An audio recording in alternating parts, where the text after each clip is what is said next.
தண்டனை கொடுத்துட்டு வெளியே வந்து எஸ்கார்ட் எடுப்பாங்க. ஆக்சுவலாக பார்த்தா கோர்ட் வளாகத்தில் ஹேண்ட்லாக் போட மாட்டாங்க, இல்லை லீடிங் செயின் போட மாட்டாங்க. ஆனால் ஆக்சுவலாக இப்போ எல்லாம் அதை நீதிபதிகள் வாசல்லே போட்டால் சத்தம் போடுறாங்க, ஏன்னா அப்படி அழைச்சி வரக்கூடாது கோர்ட்டுக்கு அப்படின்னு சொல்லி. ஆனால் போடுறது நல்லதுதான் தோணுது.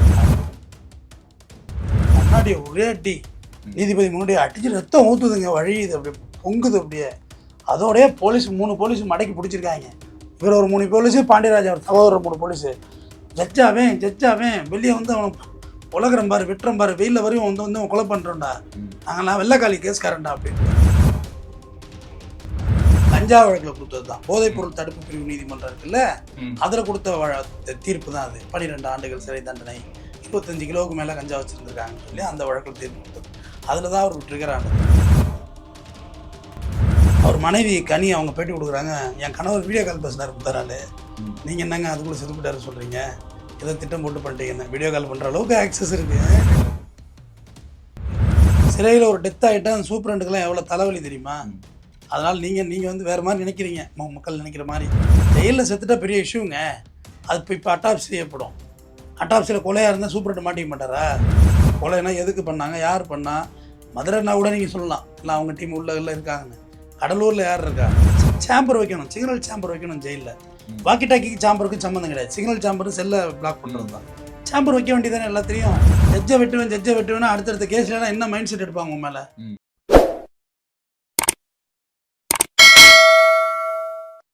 சார் வணக்கம். சார் வணக்கம் சார். கடலூர் மத்திய சிறையில் பார்த்தீங்கன்னா பிரசாந்த்ன்ற ஒரு கைதி வந்து தூக்கிட்டு தற்கொலை பண்ணியிருக்காரு சார். அவர் பார்த்தீங்கன்னா ஒரு 8 மாதத்துக்கு முன்னாடி கோர்ட்டில் ஜட்ஜையே மிரட்டியிருக்காரு, வெளியே வந்தால் நான் கொலை பண்ணிடுவேன்ற மாதிரிலாம் மிரட்டியிருக்காரு. இந்த கேஸை பற்றி சொல்லுங்கள். அதாவது ஜாக்கி என்கின்ற பிரசாந்த், அவர் தான் கைலியை வந்து விண்டோவில் போட்டு இழுத்து தொங்குனது, இறந்து போயிட்டார். அவர் மனைவி கனி அவங்க பேட்டி கொடுக்குறாங்க, என் கணவர் வீடியோ கால் பேசினார் முத்தாரால், நீங்கள் என்னங்க அதுக்குள்ளே செதுப்பிட்டாரு சொல்கிறீங்க, ஏதோ திட்டம் போட்டு பண்ணிட்டீங்கன்னு. வீடியோ கால் பண்ணுற அளவுக்கு ஆக்சஸ் இருக்குது. வீடியோ கால் பண்ணுறேன், அது பார்த்தோமே, அந்த வீடியோ காலே இருக்கே, அது ஆதாரமாக அவங்க ஆதாரமாக கொடுக்குறாங்க. அவர் ஆனால் ஆக்சுவலாக அவங்க மதுரையில் உள்ள கேஸ்காரர் தான் அவர். அவருக்கு கடலூர் வந்து கமெண்ட் அடிக்கிறாங்க, இப்போ தான் அடிச்சிருக்காங்க, 1 மாதம் 2 மாதம் தான் கமெண்ட் அடிப்பாங்க. ஏதாவது நிர்வாகச்சிருக்கிறதுலாம் அனுப்போம், உள்ளுக்குள்ளே கிளாஷ் ஆகும், இல்லை உள்ளுக்குள்ளே நீங்கள் ஏதாவது சதி திட்டத்திங்கன்னா சஃபுல் பண்ணுவாங்க உங்களை, இங்கே களைச்சி போடுறதுன்னு சொல்லுவாங்கல்ல, அது வந்து சிறைத்துறையோட நடவடிக்கை. அது நீங்கள் ஏதோ உள்ள கான்ஸ்பிரசி பண்ணுறீங்க, இல்லை உங்கள் நடவடிக்கை சரியில்லை, உள்ளுக்குள்ளே கிளாஷ் ஆக போகுது, ஒருத்தனை அனுப்பி விட்ருவாங்க. இதில் தான் அவருக்கு வந்து போன 2025ஆம் ஆண்டு ஏப்ரல் மாதம் தான் இந்த ஜட்ஜ்மெண்ட் வழங்குது. நீதிபதி மாண்புமிகு நீதியரசர் ஹரிகரகுமார் தான் இந்த ஜட்ஜ்மெண்ட்டை வழங்குறாரு. ஒரு கஞ்சா வழக்கில் 12 ஆண்டுகள் சிறை தண்டனையும் 1 லட்சம் ரூபாய் அபதாரம் வழங்குறாரு. இதில் பிரசாந்த் மட்டும் அக்யூஸ்டில், அவருடைய சகோதரர் பாண்டியராஜன், அவருடைய மனைவி சரண்யா, இவங்க 3 பேரும் இதில் அக்யூஸ்ட்னு சொல்லி வழக்கு ஃப்ரேம் பண்ணுறாங்க. ஃப்ரேம் பண்ணி தண்டனையும் கொடுக்குறாரு. தண்டனை கொடுத்துட்டு வெளியே வந்து எஸ்கார்ட் எடுப்பாங்க. ஆக்சுவலாக பார்த்தா கோர்ட் வளாகத்தில் ஹேண்ட்லாக் போட மாட்டாங்க, இல்லை லீடிங் செயின் போட மாட்டாங்க. ஆனால் ஆக்சுவலாக இப்போ எல்லாம் அதை நீதிபதிகள் வாசல்லே போட்டால் சத்தம் போடுறாங்க, ஏன்னா அப்படி அழைச்சி வரக்கூடாது கோர்ட்டுக்கு அப்படின்னு சொல்லி. ஆனால் போடுறது நல்லதுதான் தோணுது. அவர் உடனே என்ன பண்ணிட்டார் அந்த பிரசாந்த், கண்ணாடியை ஒரே அடி நீதிபதி முன்னாடி அடிச்சு ரத்தம் ஊற்றுதுங்க, வழியுது, அப்படியே பொங்குது அப்படியே. அதோடய போலீஸ் 3 போலீஸ் மடக்கி பிடிச்சிருக்காங்க. இவர் ஒரு 3 போலீஸு, பாண்டியராஜன் ஒரு சகோதரர் 3 போலீஸு. ஜட்ஜாவேன் வெளியே வந்து அவன் உலகம் பாரு, வெட்டுறம் பாரு, வெயிலில் வரையும் வந்து அவன் கொலை பண்ணுறோம்டா, நாங்கள்லாம் வெள்ளைக்காளி கேஸ்காரன்டா அப்படின்றாரு. அப்படின்னு சொல்லிட்டு தான் போகிறாரு. அப்போ இப்போ இப்படியே இதை வச்சுட்டு ஒரு 22 வருஷம் முன்னாடி போங்க. ராமநாதபுரம் மாவட்டம் கமுதியை பூர்வீகமாக கொண்டவர்கள் வெள்ளைக்காளி, அதாவது அவருடைய உறவினர் அதாவது ராஜபாண்டி ஒரு தரப்பும், வி.கே. குருசாமி அவர் ஒரு தரப்பும். இந்த 2 தரப்பும் உறவினர்கள் தான், வெளியாட்கள்லாம் கிடையாது. ஒரே மதுரைக்கு வர்றாங்க பிஸ்னஸ் ரீதியாக ஜெயிக்கிற தொழில் வந்து ஒருத்தர் அரசியல் ப்ராப்ளமாக ஜெயிக்கிறாரு. இவங்க குடும்பத்துக்குள்ளே 22 வருஷமாக மாறி மாறி நடந்த கொலைகள் 20 வருஷத்துக்கு பிஃபோர் போக்குள்ள 20 வருஷத்தில் 22 மர்டர் நடக்குது. வெளியாடலாம் கிடையாது, இவங்களுக்குள்ளே. இவங்க பரம்பரை பாக இவங்களுக்கு அப்படியே எப்படி ஆரம்பிச்சது தெரியல, எங்கேயே போயிட்டது. இப்போ ஆக்சுவலாக ராஜபாண்டி உயிரோடு இல்லை, அவரோட உறவினர் தான் வெள்ளைக்காளி அந்த இடத்துக்கு வர்றாரு. வெள்ளைக்காளி புழல் சிறையில் இருக்கிறாரு.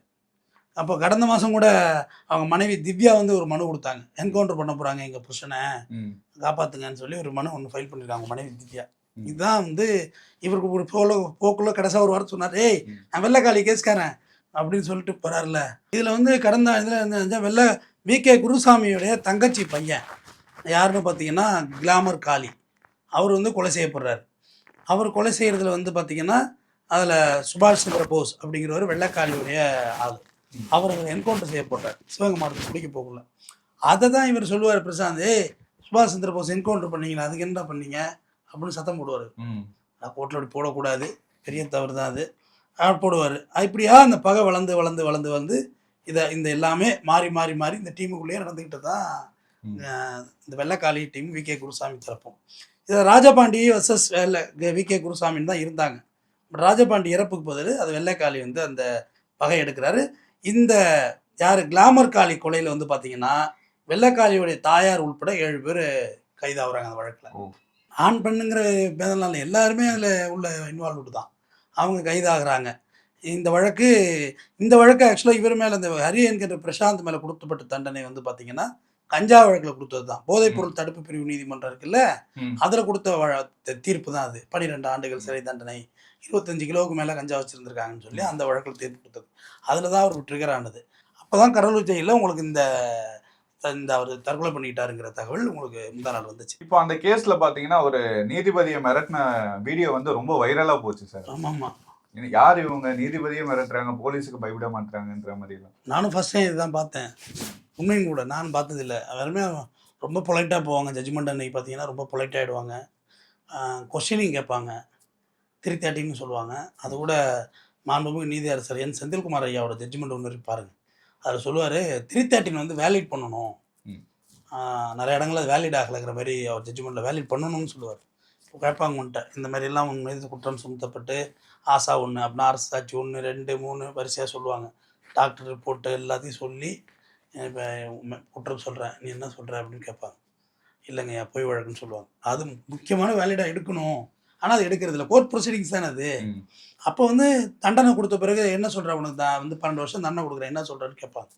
அப்போ கூட உங்களுக்கு ஒரு வாய்ப்பு இருக்குது, அதை குறைச்சி கொடுங்கன்னு கேட்கணும். குறைச்சி கொடுங்கன்னு கேட்கணும். அது டைப் ஆகும். எதிரி வந்து தண்டனை குறைத்து கேட்டாருன்னு குறைச்சி கொடுக்குறவங்களும் இருக்காங்க.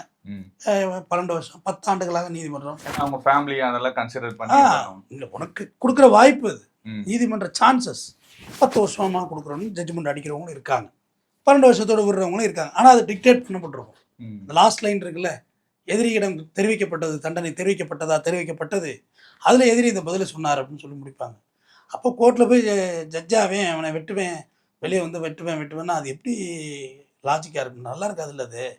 பட் அதுக்கும் இவர் சூசைடுக்கும் முடிச்சு போடுறதும் எனக்கு உடன்பாடு இல்லை. ஆனால் அவங்க ஒய்ஃப் சொல்கிறாங்க இல்லையா சார், நேற்று கூட அவர் வீடியோ காலில் என்கிட்ட பேசினாரு, ஏன்னா நல்லா தான் பேசினாரு, ஏன்னா 4:30 மணிக்கு தூக்க மாட்டி தற்கொலை பண்ணியிருக்கிறதா சொல்கிறாங்க சார். அப்போ சிறையில் யாருமே இல்லையா, கைதிகளாக இருந்திருப்பாங்க, காவல்துறை இருந்திருப்பாங்க, யாருமே இல்லாமல் எப்படி பண்ணியிருப்பாரு? இது வேற விதமாக சொல்லலாம் முடியாது. சிறையில் ஒரு டெத் ஆகிட்டா அந்த சூப்பரண்டுக்கெல்லாம் எவ்வளோ தலைவலி தெரியுமா? அதனால் நீங்கள் வந்து வேறு மாதிரி நினைக்கிறீங்க, மக்கள் நினைக்கிற மாதிரி அது கொலை மாரி எதுவும் பண்ணியிருப்பாங்களாங்கிற கேள்வி தான் அது உள்ளே இருக்குது நீங்கள் கேட்டதில். அப்படிலாம் இல்லை. ஜெயிலில் செத்துட்டா பெரிய இஷ்யூங்க. அது இப்போ அட்டாப்சி செய்யப்படும். அட்டாப்சியில் கொலையாக இருந்தால் சூப்பரண்ட் மாட்டிக்க மாட்டாரா? சஸ்பெண்ட் பண்ணிடுவாங்க எல்லாரையும் பிடிச்சி வச்சு. ஜெயிலர் சூப்பரண்ட் சஸ்பெண்ட் பண்ணுவார். விளையாட்டு விஷயமா என்ன அதெல்லாம் கிடையாது. எல்லா சிறையில் எல்லோரும் தான் இருப்பாங்க, விசாரிக்கப்படும். கொலைனா எதுக்கு பண்ணாங்க, யார் பண்ணா, மதுரைனா கூட நீங்கள் சொல்லலாம் இல்லை அவங்க டீம் உள்ள இருக்காங்கன்னு. கடலூரில் யார் இருக்கா? ஆனால் பெரும்பாலும் தென் மாவட்டத்தில் பார்த்தீங்கன்னா நிறையா அக்யூஸ் கடலூர் ஜெயிலுக்கு கொண்டு வர்றாங்க. கடலூர் ஜெயில் ரொம்ப விண்டேஜ் ஆனது. போயிருக்கீங்களா இல்லையா? ஒரு மலை மேலே இருக்கும், தனியாக போகும். அது விண்டேஜ் வெள்ளைக்காரன் பிரிட்டிஷ் காலத்து ஜெயில் அது. கடலூர் வந்து ரொம்ப இப்போ வரலாற்று புகழ் முடியுது. பாளையங்கோட்டை இந்த மாதிரி பழைய ஜெயில் அது. ஆல்ரெடி இடிச்சு கட்டலை, அதெல்லாம் அப்படியே தான் இருக்குது. அதனால் அப்படியெல்லாம் ஒன்றும் சான்ஸ் இல்லை. குடும்பத்தில் உள்ளவங்களுக்கு ஒரு ஏக்கம் இருக்கும் தானே, என்ன கொள்ளக்காரனோ பொண்டாட்டிக்கு புருஷன் தான், பிள்ளைக்கு அப்பா தான், அவங்க அம்மாவும் அழுகுறாங்க, உங்கள் மேலே வழக்கு இருக்குது. பட் ஆனால் வந்து வழக்கை நம்ம அப்பீல் போய் தானேங்க நம்ம வந்து அவங்க கொடுக்குற ஆதாரம் பார்த்தீங்கன்னா வீடியோ கால் பேசின வீடியோ காலே ஆதாரம், தப்பான ஆதாரம் இல்லையா? ஜெயிலுக்குள்ள எப்படி ஆமாம், எனக்கு எல்லாரும் எடுத்து விடுற விஷயந்தான். சரி, எப்படி செல்ஃபோன் அது தம்பி நான் ஒன்று சொல்கிறேன் கேளுங்க. காசு இருந்தால் எல்லா இடத்துலையும் நீங்கள் நிம்மதியாக இருக்கலாங்கிறது தான் எனக்கு தெரிஞ்ச கடைசியாக கற்றுக்கிட்ட ஒரு கன்க்ளூஷன். மணி இருந்தால் நீங்கள் நிம்மதியாக இருக்கலாம். ஜெயிலில் ஒரு வீடியோ கால்லாம் எவ்வளோ பெரிய தப்பான விஷயம். உங்களுக்கு சாதா ஃபோன் அங்கே கொடுக்குறாங்க வீட்டில் பேசுகிறதுக்கு. நார்மல் காலும் பண்ணி பேசியிருக்கு. நார்மல் எல்லா காலும் பண்ணுவாங்க. சேம்பர் வைக்கணும், சிக்னல் சேம்பர் வைக்கணும் ஜெயிலில். வாக்கி டாக்கிக்கு சேம்பருக்கும் சம்மந்தம் கிடையாது. சிக்னல் சேம்பர் செல்லை பிளாக் பண்ணுறது தான். சேம்பர் வைக்க வேண்டியதானே எல்லாத்தையும். இது இந்த மாதிரி யூஸ் பண்ண முடியாது இல்லை, இது தவறு இல்லை. இது வீடியோ கால் ஆதாரம் வருது வேற, என்ன வேணுமோ செய்யலாம் தானே தம்பி உள்ள இருந்து. ம். அது ரொம்ப மகிழ்ச்சியாக பேசுனார் வேற வீடியோ காலில். ம். அந்த வீடியோலாம் பார்த்தோம். நான் எப்படி பார்ப்பேன்னா தம்பி, இதை கொலை இருக்கும், 4 கொலை 5 கொலை 6 கொலை இருக்கும். ஜெயிலுக்கு வரக்குள்ள அந்த குழந்தைய தூக்கி வச்சுட்டு அவன் கொஞ்சிட்டு நிற்பான். அவனுக்குள்ள ஒரு உலகம், குடும்பம், ஃபேமிலின்னு ஒன்று இருக்குது. அந்த ஏக்கம் தான் அவங்கள திருத்தும். அது திருந்தணும்ல. நம்ம பொண்டாட்டி பிள்ளை ஆகிட்டு நம்ம அப்படி தெரிஞ்சோம், இனிமேல் ஒழுங்காக இருக்கும் இப்படி எழுதி கொடுத்துட்டு நம்ம திருந்தணும்ல. ஜட்ஜை வெட்டுவேன்னா அடுத்தடுத்த கேஸ்லாம் என்ன மைண்ட் செட் எடுப்பாங்க உன் மேலே? அது ரொம்ப தவறான முன்னுதாரணம். அவங்க காவல்துறை தான் இந்த மாதிரி அடிச்சு அவரை கொடுமைப்படுத்தி இருக்காங்க. அவர் வந்து தற்கொலை பண்ணிக்கிற ஆள்லாம் கிடையாதுன்ற மாதிரி அவங்க சொல்றாங்க. அதாவது பெரிய ரவுடியே தற்கொலை பண்ணியிருக்காங்க எனக்கு தெரிஞ்சு. பெரிய ஆள்லாம் தற்கொலை பண்ணியிருக்காங்க. இங்கே ஒரு வழக்கு, இங்கே ஒரு டபுள் மர்டரில் உள்ளே போனாங்க அப்பா புள்ள. அப்பா தற்கொலை பண்ணிட்டார் ஜெயிலில். உண்மைதான், தற்கொலை பண்ணிட்டார். அது ஒருவேளை நம்ம தவறான டிசிஷன் ஆகிட்டு அப்படின்றது கூட ஒரு மனசில் தோன்றியிருக்கலாம். இப்போ கடலூர் ஜெயிலுக்கு வந்தோன்னே ஏன்டா ஜட்ஜியை போய் வெட்டுவேன்னு நான் சொல்லுவேன். மற்ற சக கைதிகள் இருக்காங்களே, சிறைவாசிகள், கைதின்னு சொல்லக்கூடாது, சிறைவாசிகள், அங்கேயும் வசிக்கிற இடம் தானே தம்பி, சிறையில் வசிக்கிறாங்க வாசிகள். இது ஜட்ஜை போய் வெட்டுவேன்னு சொல்கிறியப்பா, நீ விடுதலை ஆக முடியுமா? இவ்வளோ கேஸ் இருக்கு, நீ என்னப்பா பிரச்சனை பிரிசிவென்ட்டேப்பா அப்படின்னு சொல்ல மனசு கூட தாங்கியிருக்காது. நம்ம தப்பு பண்ணிட்டோம், அப்பீல் வரணும். ஆக்சுவலாக மதுரை கோர்ட்லேருந்து, மதுரை அந்த போதைப்பொருள் தடுப்பு பிரிவு நீதிமன்றம் இருக்குல்ல தம்பி, NDPS கோர்ட்லேருந்து அடுத்த அப்பீல் நீங்கள் எங்கே வரணும்? மதுரை பெஞ்சுக்கு வரணும். மதுரை பெஞ்சுக்கு வந்து சுப்ரீம் கோர்ட் வரையும் போகணும். சுப்ரீம் கோர்ட் வரையும் போகிறது வந்து என்ன எழுதுவாங்க? இவர் நீதிமன்றத்தை விட்டு வெளியே வரக்குள்ள ஜட்ஜை வெட்டுவேன்னு இவர் பேசினாருன்னு எழுதுவாங்களா? எழுத மாட்டாங்க. இப்போ சிறையில் வந்து ஒரு கைதி தற்கொலை பண்ணிக்கிட்டான், அந்த சிறைக்கு அது ஒரு கெட்ட பேர் தான். ஆமாம், கெட்ட பேர் தான். எல்லாரையும் விசாரணைக்கு உட்படுத்துவாங்க. எல்லாருக்கும் சம்மன் இஷ்யூ பண்ணப்படும். டிபார்ட்மெண்டல் ஆக்ஷன் சொல்கிறாங்க, துறை ரீதியான நடவடிக்கை எல்லார் மேலேயும் எடுப்பாங்க. கடைநிலை காவலர் வார்டன் வரையும் எடுப்பாங்க. எல்லாரும் போய் டிசிப்ளினரி கமிட்டியில் போய் விளக்கம் சொல்லணும், இது எப்படி நடந்துச்சு, பதில் சொல்லுங்க. சும்மா அப்படியே எதுவுமே நம்ம நாட்டு சட்டம் சும்மா கிடையாது, தெரிஞ்சுக்கோ. நீங்கள் வந்து கோர்ட்டை வேடிக்கை பார்த்துட்டு போகிறதுட்டு உங்களுக்கு எதுவும் தெரியல, உள்ளே வந்தீங்கன்னா தான் தெரியும். ஒரு கேஸில் சிக்கினீங்கன்னா தெரியும் நீதிமன்றம் என்ன பவர்ஃபுல்னு. அப்போ வந்து டோட்டலாக வந்து என்கொயரிக்கு எல்லாருமே உட்படுத்துவாங்க. போஸ்ட்மார்ட்டம் ஆகும், அட்டாப்சி வரணும். அட்டாப்சியில் கொலையா தற்கொலையா அவங்க முடிவு பண்ணுவாங்க. அதனால எங்கேயுமே நீங்கள் மறைய முடியாது. இவரோட போஸ்ட்மார்ட்டம் முன்னே வெளியாகல இல்லையா? ரிப்போர்ட் வந்திருக்கும், இந்நேரம் ரெடி பண்ணியிருப்பாங்க. போஸ்ட்மார்ட்டம் ரிப்போர்ட் வர்றதுக்கு லேட் ஆகுது. நான் ஓப்பனாக சொல்லிடுறேன், 15 நாள் 20 நாள்லாம் பிடிக்குது. நான் இந்த ஆக்சிடென்ட் கேஸுக்கெல்லாம் வாங்குறோம்ல, அது ரிப்போர்ட் வேணால் ப்ரிலிமினரி போஸ்ட்மார்ட்டம் ரிப்போர்ட் கொடுத்துருவாங்க. கொலை தற்கொலைங்கிறது உடனே கொடுத்துருவாங்க. மற்றபடி எலாபரேட்டட் ரிப்போர்ட் இருக்குல்ல, அது ரெடியாக 15 நாள் ஆகும். உடம்புல காயம் இருக்கா எல்லாத்தையும் பார்ப்பாங்க. பெரும்பாலும் சூசைட் பண்ணவங்களும் இந்த இடத்துல நெகம் கிழிச்சிருக்கும். அதை நீங்கள் உடனே கொலையான்னு கேட்காதீங்க. நம்மளை கடைசியாக வந்து தப்பிக்க முயற்சி பண்ணுவோம். இந்த இடத்துல கொடுத்து இப்படி ரிலீஸ் பண்ணுவோம், புராண்டி இருப்போம், அந்த இடத்துல புராண்டுவோம். நகங்கள் நம்ம நகைமே புராண்டி இருக்கும். அப்போ நகை கண்ணில் யாரோட ஸ்கின் இருந்துச்சுன்னு பார்ப்பாங்க. நகை கண்ணோட ஸ்கின், அவங்க ஸ்கின் தான் இருந்ததுன்னா அது தற்கொலை. போஸ்ட்மார்ட்டங்கிறது ஒரு பெரிய வாஸ்ட் சப்ஜெக்ட்டு. நான் உங்கள் சேனலுக்கு தனியாகவே பேசி தரேன், ஒரு நாள் எடுத்துகிட்டு வாங்க, எப்படி நடக்கும் போஸ்ட்மார்ட்டங்கிறது. ஒரு 1/2 மணி நேரம் ப்ரொசீஜரை வந்து நான் சொல்லி காட்டுறேன். அதெல்லாம் இதை பார்ப்பாங்க. இந்த ஸ்கின் யார் ஸ்கின் இருக்குது, வேறு வெளியாளோட ஸ்கின் இருக்கா அப்படின்றதெல்லாம் நகத்தில் பார்ப்பாங்க. ஸோ அது எல்லாமே பார்த்து ஒரு முடிவுக்கு வந்துடுவாங்க. அதெல்லாம் ஒன்றும் இல்லை. எத்தனை ஃபிட்டுக்குள்ளேருந்து இறந்தாங்கிறது போலீஸ் பார்ப்போம். இப்போ அவர் இறந்ததுக்கு என்ன காரணமாக இருக்கும் சார்? மன அழுத்தம் கூட மன அழுத்தம் அதிகரிச்சு இல்லை, ஒரு மன அழுத்தத்தை பாருங்க. ஜெயில் வாசலில் அவர் கத்துனது வந்து ஹீரோயிசத்துக்காக கத்துனது. ஏன்னா உள்ளூரில் தான் ஒரு மாசு கத்தனா ஒரு 4 பேர் பார்க்குறாங்க அப்படின்ற மாசு. ஏன்னா அவங்க பெரிய டீம், அவங்க வெள்ளைக்காளி இந்த VK குருசாமி டீம் வந்து பெரியவங்க. நான் அதில் வந்து அதில் அவங்கள எளிதாலாம் இல்லை. இப்படி ஒரே குடும்பத்துக்குள்ளே அட்டிச்சு போட்டுக்கிட்டே இருக்கிறாங்க. தலைமுறையாக இருக்குது. 20 கொலைங்கிறது ஒரு வாழ்க்கையே போயிட்டுருக்கு. அப்போ அவங்க டீம் 2 பேர் டீமுமே பெரிய ஆளுங்க தான். ஆனால் நீதிமன்றத்தில் அப்படி கத்துனா என்ன நடக்குங்கிறதுக்கான புரிதல் கூட இல்லாமல் இருந்திருக்கலாம். ப்ரெஷர் ஆகி கத்துறது, ப்ரெஷரில் கத்துறது. இப்போ லாஸ்ட்டாக கூட ஒரு NDPS கேஸ், இங்கே என்னோட கேஸ் தான் அது. இங்கே கோர்ட்டில் வண்டியில் ஏறிருக்கார் புழலில். ஏறினோடனே பாட்டுக்கிட்டு போடுங்க, வெறுப்பாக இருக்குது அப்படின்னு இருக்காரு. தண்ணி பாட்டில் கொடுங்க அப்படின்னு கொஞ்சம் ரெக்கடாக பேசியிருக்காரு. போலீஸ் உடனே ஷூவால் போட்டு வச்சுருக்காங்க. சொன்ன ஜட்ஜிட்டு வந்தோடனே சொல்லிட்டாங்க, அம்மா இந்த மாதிரி அடிக்கிறானுங்கம்மா வண்டியில் அப்படின்னோடனே, கூப்பிடுங்க எஸ்கார்டை கூப்பிடுங்க அப்படின்னு. எஸ்கார்டு வந்து எதுக்கு அடிச்சிங்க, எதுக்கு வச்சிங்க அப்படின்னு. இல்லைம்மா ரெக்கடாக ஃபீல் பண்ணுறான், பாட்டு போடுங்கடாங்கிறான், வாடை போடாங்கிறான், தண்ணி பாட்டு கொடுங்கடாங்கிறான், அதாம்மா.